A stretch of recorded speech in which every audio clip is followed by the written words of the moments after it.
Kalau korang dari Kelang atau Shah Alam, ayat ni mesti rasa macam kena tepat kat hati kan? Ini bukan drama tau. Ini realiti harian yang memang meletihkan gila. Hai semua dan selamat datang. Hari ni kita nak kupas satu benda yang mungkin boleh jadi penyelamat kita semua. Persoalan besarnya, adakah laluan LR3 Shah Alam yang baru ni betul-betul jawapan yang kita tunggu-tunggu? Okey, jom kita mulakan. Bahagian pertama, neraka Federal Highway. Sebabnya, sebelum kita sembang pasal penyelesaian, kita kena betul-betul faham dulu betapa sakitnya masalah yang kita hadap sekarang ni.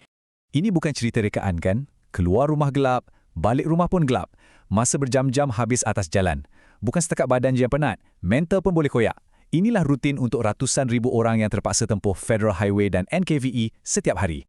Tapi, dengar ni. Nampaknya ada harapan. Dan harapan tu datang dalam bentuk satu projek infrastruktur mega yang kita semua dah lama nanti-nantikan. So, apa benda gergasi penyelamat ni? Inilah dia, lebuh raya besi baru kita. Jom kita tengok apa yang buat laluan ni istimewa sangat. Ini bukan calang-calang laluan tau. Kita panggil dia laluan emas sebab ia sambungkan kawasan perumahan utama terus ke pusat ekonomi bandar. Kalau dulu orang Kelang rasa macam jauh sikit, lepas ni dorang pun ada lebuh raya besi sendiri. Dan bukan sikit-sikit tau. 20. Ada 20 stesen baru sepanjang laluan emas ni. Dan stesen-stesen ni bukan letak hentam kromo. Diletakkan betul-betul kat kawasan hotspot. Tempat yang padat dengan penduduk dan memang lubuk jam. Inilah perbezaan yang kita harapkan. Daripada sebelum terseksa dalam kereta, rasa lonely dan penat, kepada selepas satu perjalanan yang smooth, moden dan menghubungkan kita balik. Ini bukan pasal tukar cara kita travel je. Ini boleh ubah cara kita hidup. Serius. Okey. Semua ni memang sedap didengar kan? Tapi betul ke boleh jadi ni? Atau sembang je lebih? Jom kita buat satu reality check dan tengok status terkini projek ni.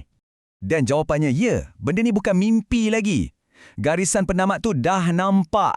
Dah dekat sangat dah.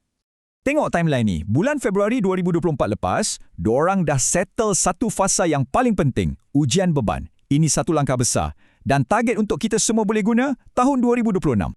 Ujian beban tu pula bukan biasa-biasa tau. Macam mana diorang buat? Diorang panggil beratus-ratus student college untuk jadi penumpang ujian. Ya, betul. Bukan letak guni pasir tau, tapi manusia betul. Sebab nak tiru keadaan real life masa waktu puncak.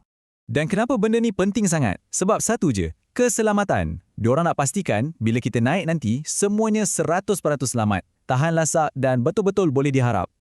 Okey, so ini bukan cerita pasal satu line train baru je. Ini sebenarnya pasal satu perubahan besar, satu shift dalam keseluruhan sistem pengangkutan kita.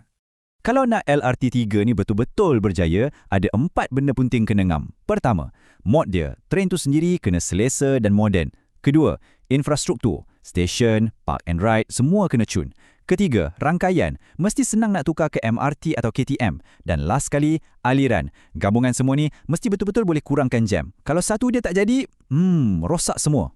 Dan inilah endgame dia. Bila semua ni berfungsi serentak dengan baik, barulah kita akan sampai ke satu tahap di mana tinggalkan kereta kat rumah tu rasa macam pilihan yang paling logik. Tak payah fikir 2-3 kali dah. Semua ini membawa kita kepada satu soalan besar. Soalan terakhir dan mungkin soalan yang paling penting sekali. Tak boleh nafi, potensi LRT3 ni memang besar. Ia betul-betul boleh jadi game changer yang akan ubah cara hidup dan cara kita bergerak kat Lembah Kelang ni. Jadi, soalan besarnya untuk anda. Nanti, bila semua dah siap, infrastruktur dah ada, sistem dah cantik, adakah semua ni cukup untuk ubah tabiat kita? Untuk korang yang hari-hari drive, sanggup tak tukar kunci kereta tu dengan kad train? Fikir-fikirkanlah. Sebab akhirnya, persoalan tu bukan lagi pasal sistem, tapi pasal kita sendiri.